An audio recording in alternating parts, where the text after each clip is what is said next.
Welcome to the Secret Underground Laboratory Recovery and Salvage, where rude mechanicals do magic.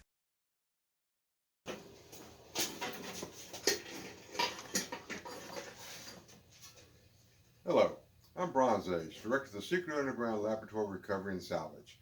And today we're at the lamp bench with a lantern that ain't got no body.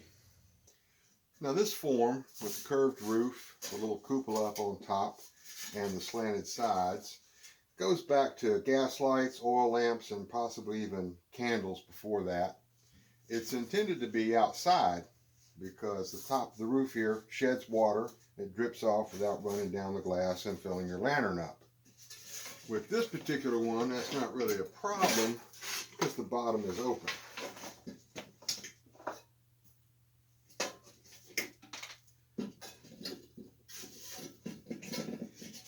And one thing I noticed that's a little different from most of the other lanterns I've had here on the bench is the glass panes are not held in with little tabs. They're actually inside a rail enclosed on all four sides. So replacing one will be very difficult, and I'm going to be very careful with this job. Now the reason I say this lantern has no body is because we've got three sockets that come down and meet here at this little round piece, and that's called the body. And that's where the main connection is between the light sockets and the trunk wire that goes up the middle. Now the immediate problem is getting inside this thing. And since it's covered with this decades-old patina, I don't want to use a pair of pliers, although that would certainly work very well. I'm going to try and preserve as much of that as possible. Although with it being all modeled and like that, it is quite easy to touch up and make a pretty convincing fake patina. But that gets the button off on the bottom of it. And that allows me to use PB Blaster, which is a rust penetrant.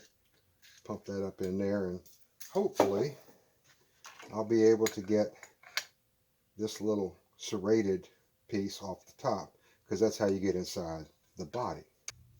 But that calls for something a little more complicated. Now another wooden wrench. Should be able to get this broke loose just enough to get it off by hand. This is all brass. Oh yeah, that was easier than I expected it to be. There we go. Oh yeah, got here just in time. I've been studying this problem for a while, even had a cup of coffee, and I've come to the conclusion that this little serrated cap is only 1/8 of an inch thick. So there's no way that one of these wooden wrenches with the clamp is going to get it loose. So I have to go back to the brute force method. So we begin with the prayer that starts with, "Lord, forgive me for the sins I have yet to commit."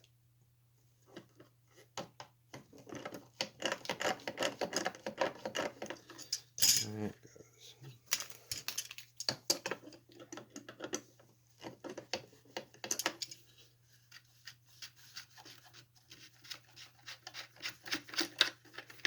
Whoa, that's a mess. Now I know the PB Blaster didn't make anything look nicer, but this lantern has had quite a bit of water get down in here. That's the only way to explain this. Now with that out of the way, I can get rid of these sockets, and don't really care what happens to them.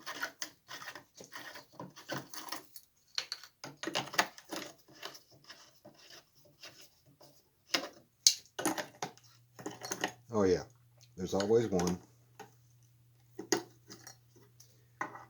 I know this doesn't show up on camera very well, but if you can get a good enough grip on it, it should come loose. I have had some where I've ended up drilling a little hole down the side. I've also had some where took a Dremel tool and sawed through it. This one has taken the little nipple with it.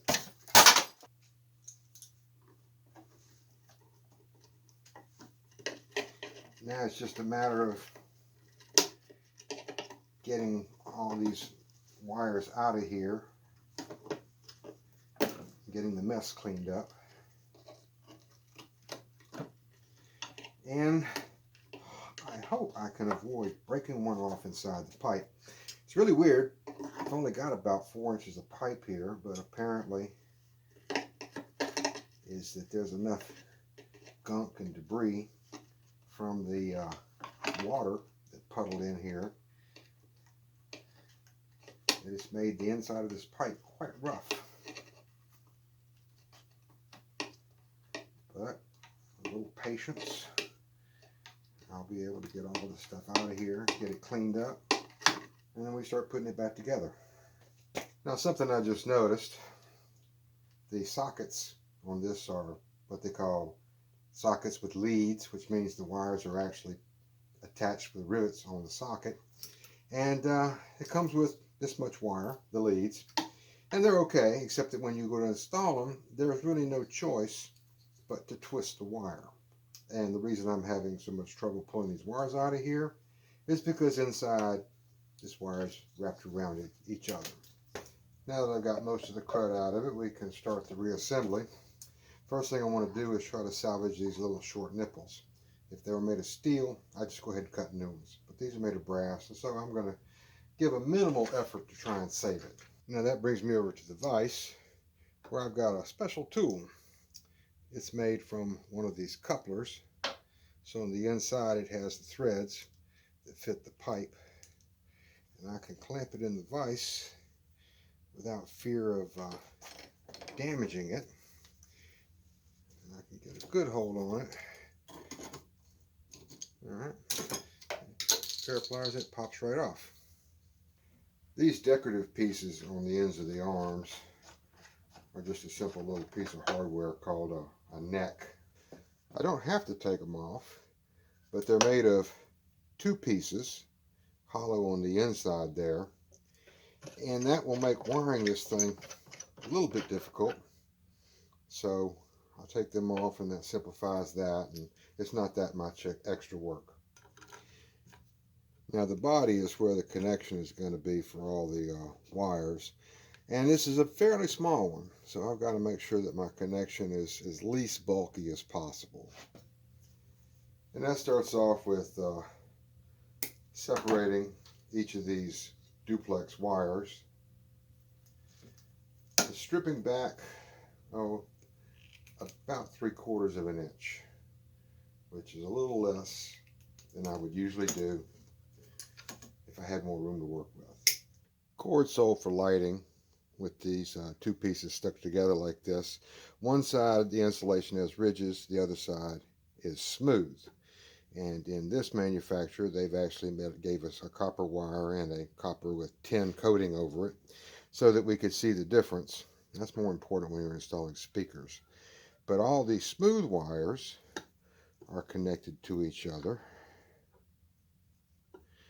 and all the ridged wires are connected to each other.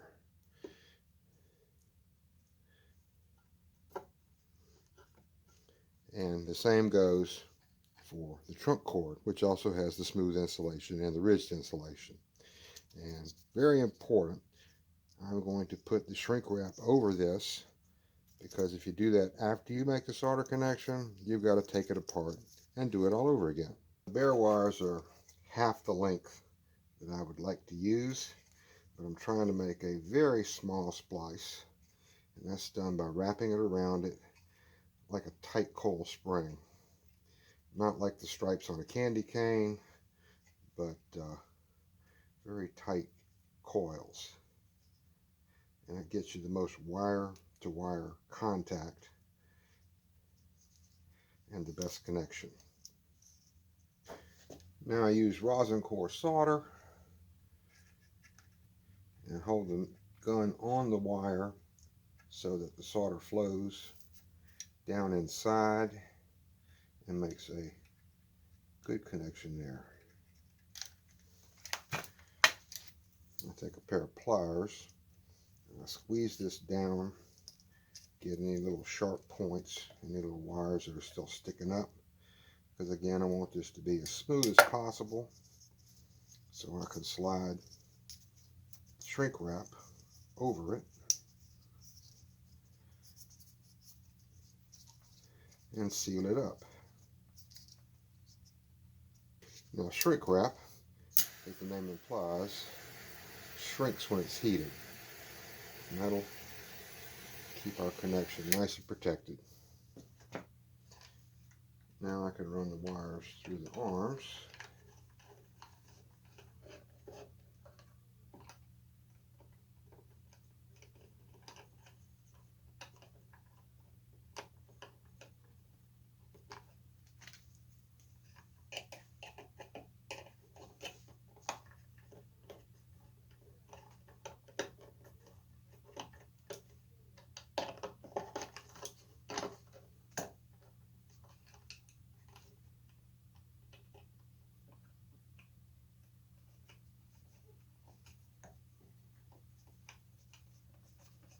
And there's always going to be one.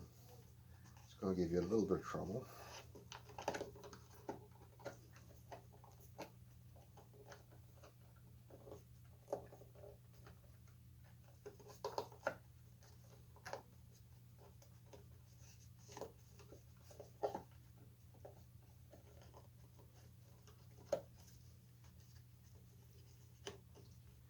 Now I can get all this down in here, and that cap will go on without too much trouble. I cut these wires longer than they need to be to reach the screws on the socket, and that was so that it would be a little easier to install them. All threaded connections get a little dose of blue thread lock.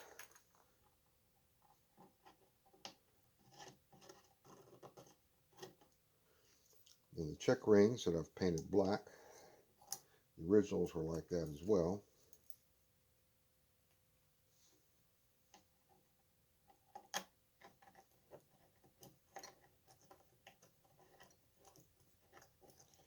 And with the blue thread lock, I can get these down just hand tight. And once that stuff sets, changing a light bulb or any of the other ordinary things you do with a lamp, not going to be a problem with it coming loose.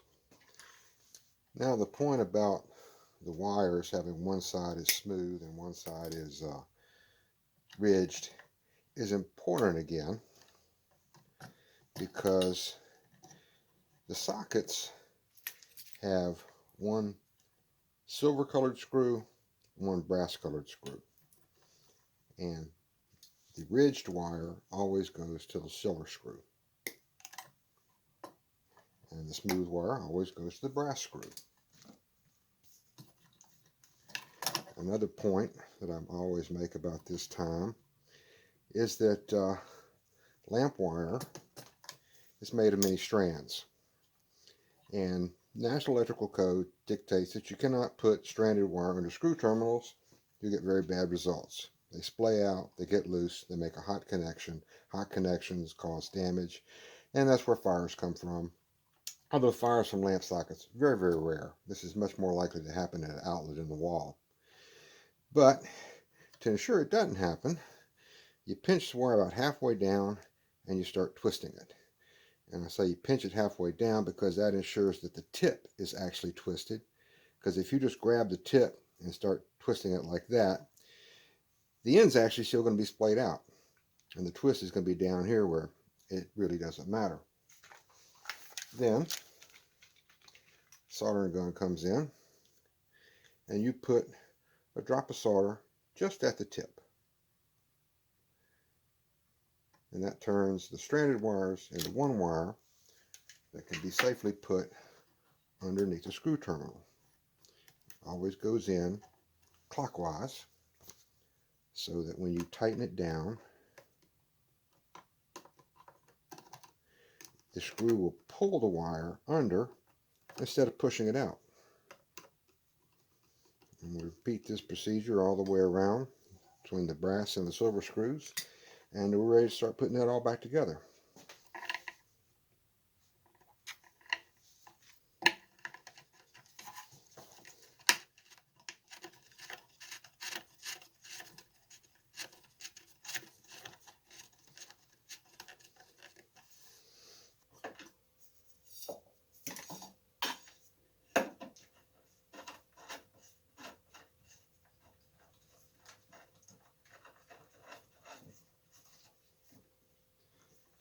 Now this pipe has an interesting piece of hardware. This is a swivel with a very limited range of movement, but you'll find them on most hanging lights with long pipes like this. It allows them to hang straight, even if the ceiling mount is just a little bit off. Now this is a point where the thread lock is doubly important because of this hang straight.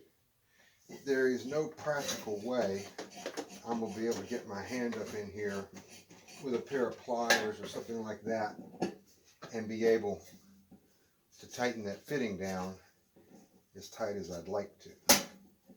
So I have to rely on basically the friction in the hang straight and the blue thread lock to hold this thing together.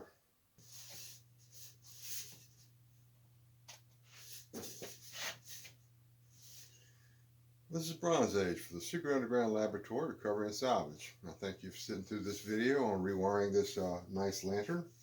I would really appreciate it if you would click the thumbs up button, subscribe if you haven't already, comments, questions, always welcome. I respond to all, and that's fairly easy because I don't really get that many of them. But the ones I get, quite interesting. So add yourself to that list. And again, thank you for watching.